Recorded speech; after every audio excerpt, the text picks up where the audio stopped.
a lot of people have ideas, right, about starting their own brand, wanting to be an entrepreneur.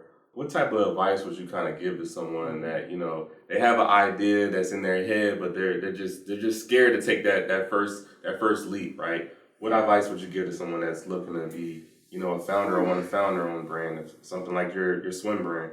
Yeah, man, great question, great question. I would have to be honest. What I learned is that it's not easy, and you have to be willing to accept that from the beginning. Because I like to say I'm a certified dreamer because I made my dreams into reality. But in the beginning, I was so optimistic that I was bypassing a lot of things that I was having to face.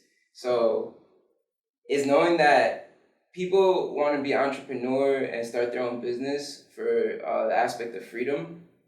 That's usually one of the main components.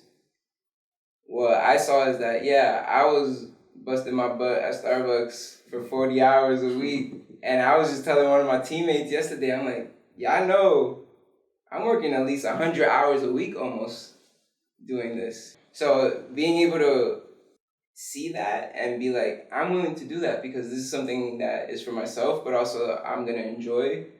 But in terms of taking the leap of faith, it's going to be scary no matter what. And it's always going to be scary. And, I constantly, reinforce that to my team and folks that I speak with because I'm always nervous. I'm always scared. And as we're expanding now, more than ever, I'm like, this is, whoa, like, I did not sign up for all this, Yeah.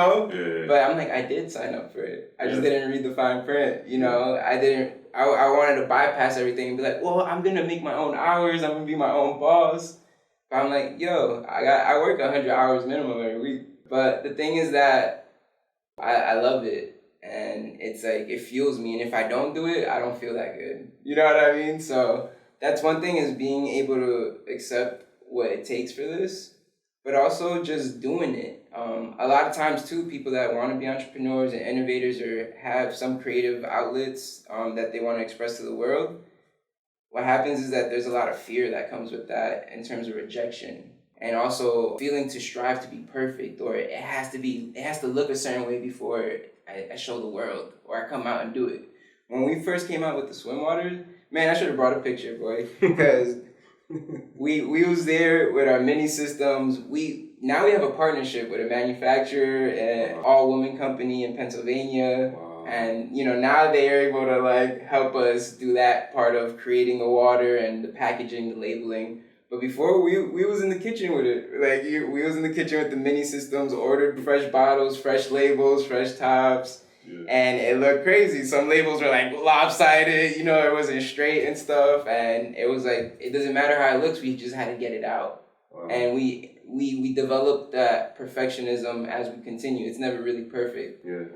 So I think that's a big thing. It's a lot of people wanted to be perfect before they come out with it because they don't want to be like, oh, rejection or people making fun of me. It's like, people gonna rock with it just for the spirit of it.